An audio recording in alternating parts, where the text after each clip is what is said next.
Olá, boa tarde, boa noite a todos. Em alguns estados ainda é à tarde, em outros estados já estamos no período da noite. Sejam todos bem-vindos. É uma satisfação muito grande estar nessa mesa como mediadora.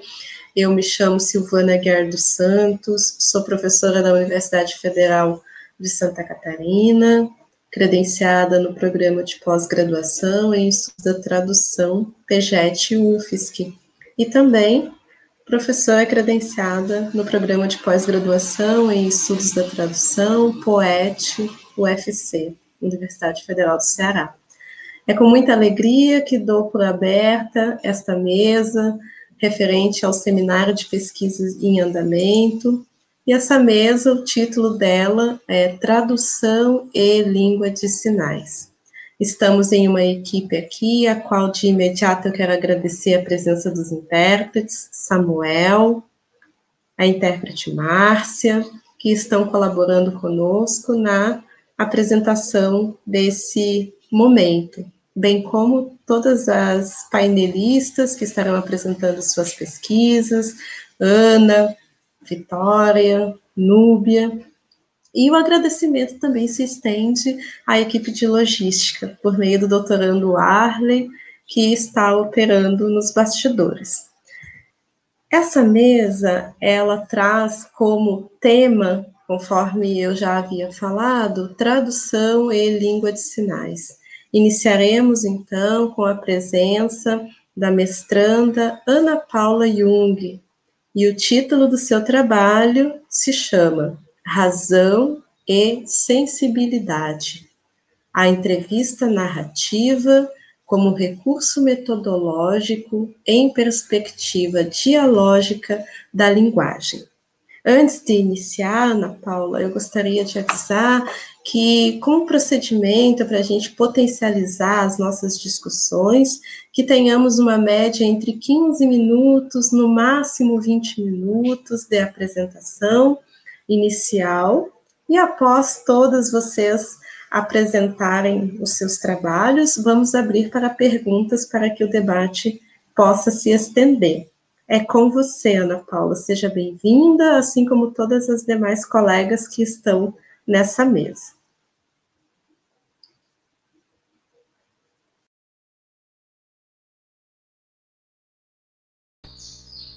Muito obrigada, professora Silvana. Vou aguardar a exposição dos slides para dar início, então.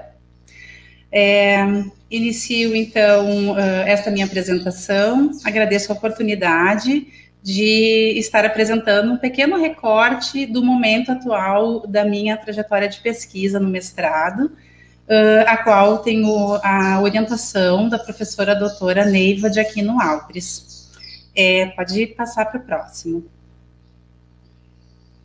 Então, esta pesquisa em andamento, ela tem por objetivo, né, nós buscamos com ela, registrar a perspectiva das experiências e das vivências narradas por tradutores e intérpretes de língua de sinais que estiveram presentes em momentos marcantes da história dos movimentos surdos no Brasil. Próximo. De início, né, logo após nós termos delimitado o projeto de pesquisa, desculpa, teve um barulho da rua aqui, atrapalhou um pouquinho, vou continuar. Então, a partir do início da elaboração e da organização do projeto, juntamente com a minha orientadora, fomos definindo alguns percursos e escolhendo alguns dispositivos metodológicos que possibilitassem o nosso contato com as informações, os conhecimentos que seriam previstos para serem pesquisados através desta pesquisa em andamento. O ponto de partida, então, os pontos de partida, eles se apresentam a partir do construto da pesquisa. Então, Não teríamos como, num primeiro momento, pensar de que maneira fazer a pesquisa se não tivéssemos o nosso objetivo delimitado, e que é exatamente essa busca por essas memórias narradas por tradutores e intérpretes, né? E eu faço uma ressalva que nesta apresentação, neste recorte que eu trago para o SPA, eu não vou me ater à questão de categorias de análise ou mesmo da própria análise das narrativas já apresentadas, porque no atual momento eu estou vivenciando a coleta, e coleta talvez não seja o termo mais adequado no momento em que eu estou tomando conhecimento de dados, de informações, de experiências vividas, mas que são estes dados que eu estou tendo conhecimento, tendo acesso a eles através do grupo de sujeitos aos quais a minha pesquisa se destina a encontrar e tomar conhecimento dos fatos que eles têm a narrar. Eu ressalto que o professor Tiago Ribeiro, do Rio de Janeiro, professor do INES, ele, em uma de suas falas, né, que eu tive o prazer de assistir, ele traz uma referência a metodologias minúsculas, né, que muitos autores trazem esta perspectiva, né, em estudos autobiográficos, estudos de narrativas, e isso tem me auxiliado bastante a olhar para esses conhecimentos narrados, né, pelas pessoas com quem eu construo a pesquisa neste momento, e me possibilitam ter este olhar que foge da lógica do macro e vai exatamente para uma lógica de olhar para os sujeitos, né, por isso esta identificação desta maneira. A conversa como método, e aí a gente se apropria de conhecimentos da história oral, que é uma área de estudos bastante sólida dentro da perspectiva histórica, e a partir dela, então, a gente busca ter contato com os fatos vividos, e, obviamente, o dialogismo na perspectiva bakhtiniana, onde a produção de conhecimento, de linguagem, de interação se dá através do contato social, de interação dentro de um contexto político, dentro de questões subjetivas de cada indivíduo, e elas postas, então, na relação do eu com o outro, de maneira coletiva. Próximo. Desta forma, então, o nosso construto de pesquisa nos mostrou que o elemento mais adequado para tomarmos conhecimento dessas histórias vividas, né, por tradutores e intérpretes de língua de sinais, estaria pautada na perspectiva da realização de entrevistas narrativas. E essas entrevistas narrativas, conforme fala o professor Roberto Sidney Macedo, professor da Universidade Federal da Bahia, e que eu estou tendo a grata oportunidade de assistir aulas deste professor no programa de pós-graduação em educação desta universidade, a entrevista narrativa ela é um dispositivo para acordar as fontes. Ela vem auxiliar no processo de pesquisa, de construção da pesquisa, pois ela possibilita que os sujeitos, através de suas narrativas autobiográficas, de suas memórias, eles, através dessa fala, nós consigamos, de alguma maneira, acordar essas fontes, acordar essas memórias e trazê-las para fins de registro histórico, então, na perspectiva da minha pesquisa. E aí, eu preciso colocar, né, que havia uma expectativa, com tudo organizado, com tudo pensado e elaborado para a realização desse processo de entrevistas, mas, se a gente for pensar em expectativa e realidade, as coisas não andaram muito bem como nós imaginávamos no início da pesquisa. Próximo.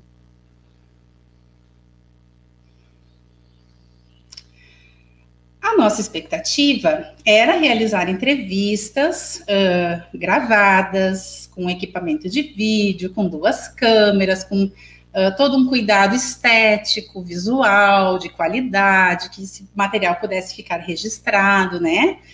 Tanto para esta pesquisa, quanto para o grupo de pesquisa Intertrades, do qual eu faço parte, como orientanda da professora Neiva. E aí, então, nós elaboramos, né, um material preparatório para esse encontro. Nós desenvolvemos um convite que foi enviado por correio para a primeira intérprete que participou, que está participando da pesquisa, né? Mas então foi a primeira intérprete que prestou, né? Que conversou comigo, que narrou essas memórias, e a gente pôde, então, iniciar, de fato, a parte de entrevistas da pesquisa, que é a Ângela Russo, uma intérprete do Rio Grande do Sul. E ela recebeu, então, pelo correio, este convite em papel, preparado com um carinho. Eu busquei imagens antigas dela e coloquei neste convite, e já estávamos em tratativas, mas ela recebeu de surpresa e ficou realmente muito emocionada, e isso foi muito interessante, porque aí a gente já tem um construto de pesquisa que também tem esse olhar sensível.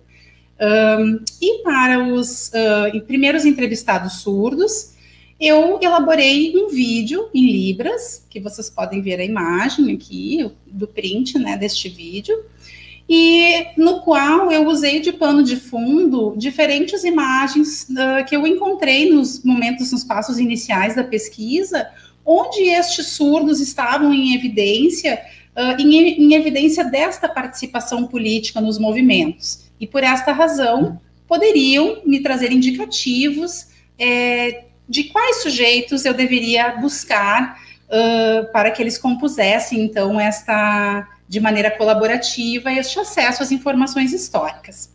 Os primeiros contatos, então, foram feitos por WhatsApp, já antes da pandemia, né? Onde foram feitas as tratativas em relação à assinatura do termo de consentimento livre esclarecido, como também um termo à parte que nós elaboramos de autorização de uso de imagem e som, para que todo o conteúdo que nós tivermos acesso durante as entrevistas, e todas as imagens, fotos e outras memórias que estes intérpretes dispuserem para o nosso construto, que elas possam ser utilizadas e estejam autorizadas pelos participantes. E tudo isso foi feito via correio, foi enviado para que os entrevistados pudessem assinar no primeiro momento, e, na verdade, seria feito tudo isso presencialmente no momento da entrevista, que estava agendado, pré-marcado, para a data de 18 de março, próximo.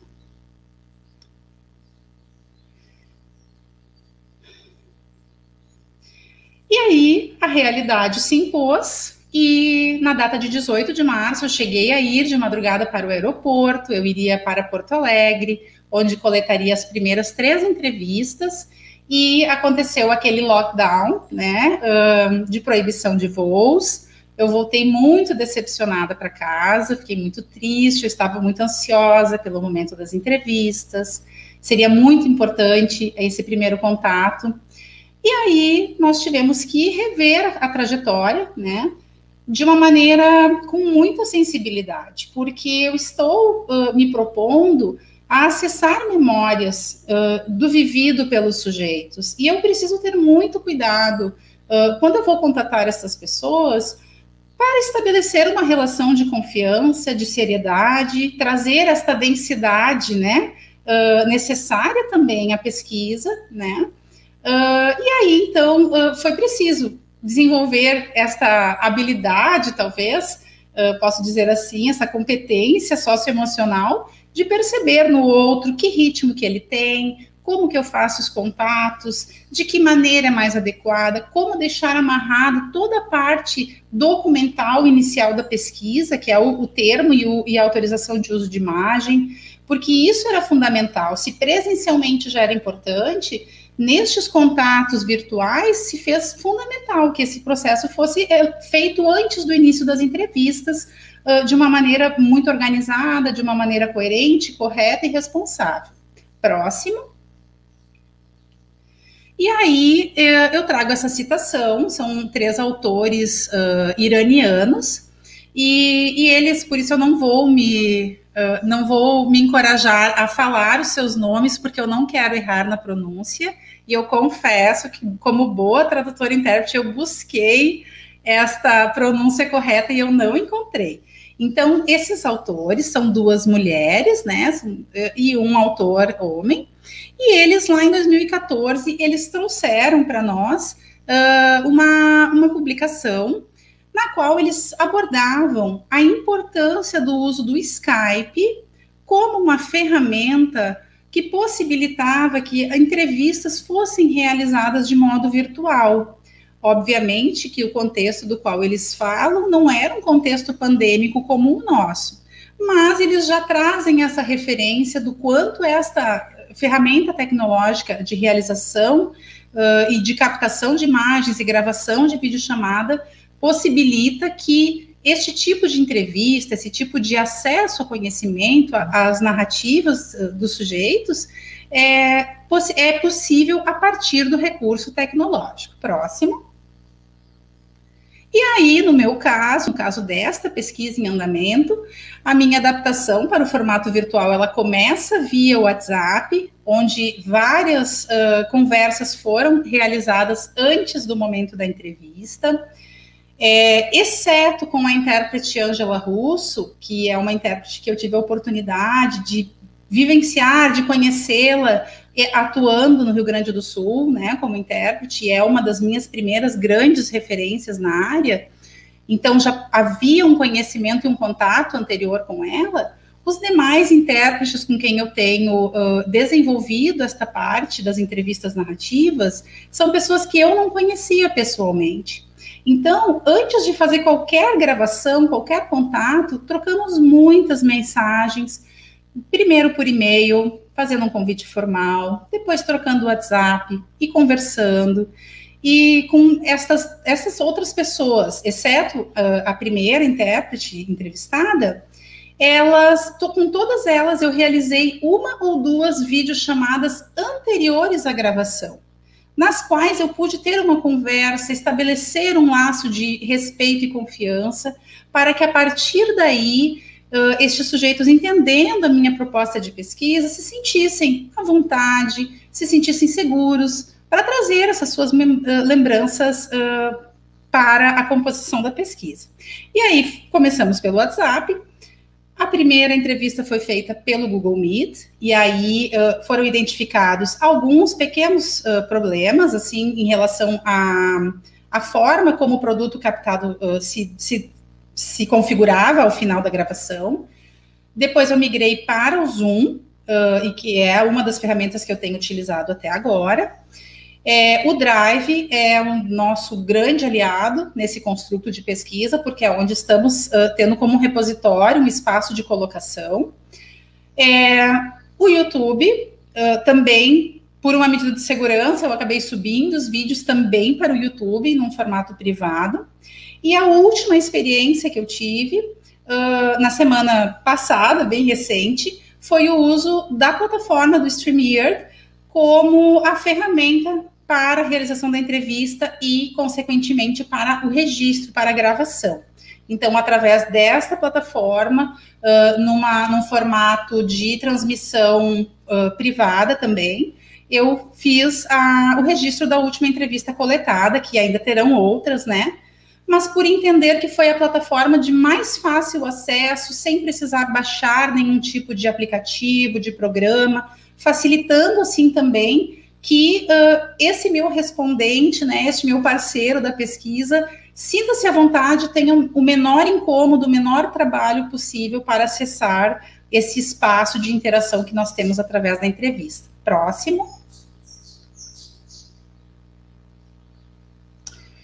E aí, para fechar, trazendo um pouquinho dessa perspectiva bakhtiniana, né, dialógica, eu trago uma citação de uma das obras, né, que compõem esta produção de Bakhtin e do Círculo de Bakhtin, onde ele fala que uma pessoa que permanece a sós consigo mesma não pode dar um jeito na vida, nem mesmo nas esferas mais profundas e íntimas de sua vida intelectual. Não pode passar sem outra consciência. O homem nunca encontrará a sua plenitude em si mesmo. Então, se eu olhar para a minha perspectiva de pesquisa, eu estou olhando para sujeitos que, de uma maneira dialógica, se constituíram no contato com estes outros, com os surdos, com os colegas intérpretes. E da mesma forma, eu, enquanto pesquisadora, estou desenvolvendo a minha trajetória de pesquisa também de uma perspectiva dialógica, onde, em contato com este outro, com este intérprete, eu tomo conhecimento de questões tão sutis, de experiências tão ricas vividas nesta realidade nas quais eles vivenciaram, né, a atuação como tradutores e intérpretes, e que, então, o construto total da pesquisa se dá numa perspectiva dialógica. Próximo. Aqui eu trago mais uma citação de Rodrigues, né?